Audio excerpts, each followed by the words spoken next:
Di Indonesia kita sering mendengar cerita pembangunan besar-besaran seperti jalan tol, bandara, kawasan industri, hingga mega proyek properti.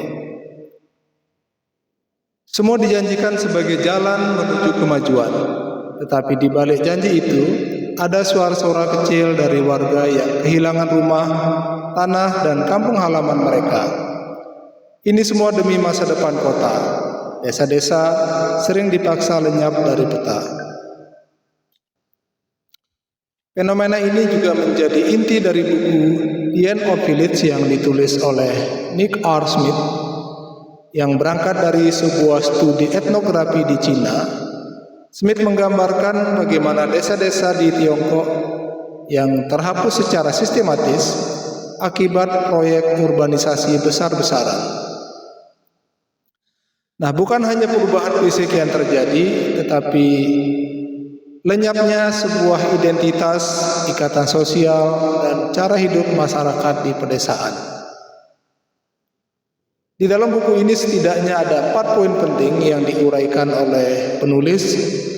Yang pertama terkait dengan urbanisasi sebagai sebuah agenda negara.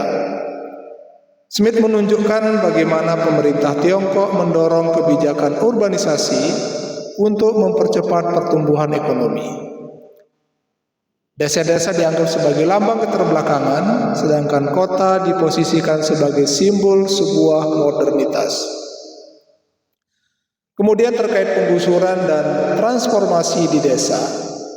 Smith menggambarkan bahwa desa-desa tidak hanya digusur secara fisik, tetapi juga secara politik dan sosial.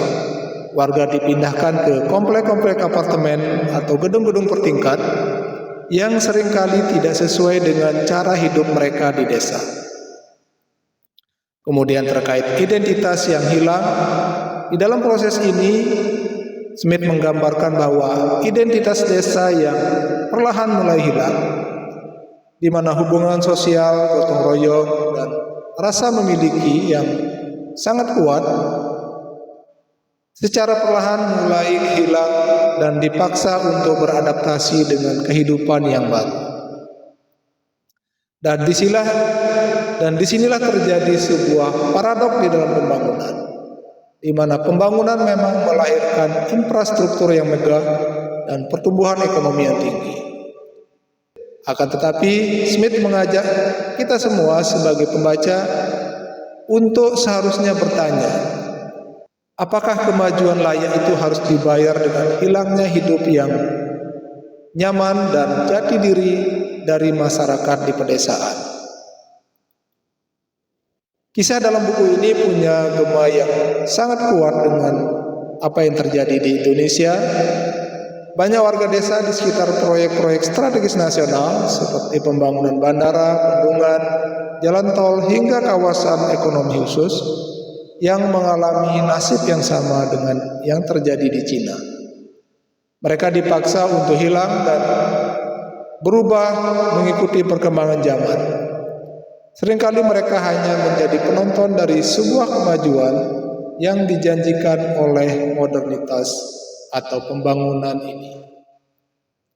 Di dalam buku ini bukan hanya sekedar kisah tentang desa-desa di Cina, tapi juga cermin dari banyak negara berkembang, termasuk Indonesia, yang memperingatkan bahwa pembangunan yang hanya mengejar pertumbuhan ekonomi yang tinggi tanpa memikirkan nasib masyarakat kecil akan berisiko menghapus sosial dan budaya yang sangat berharga.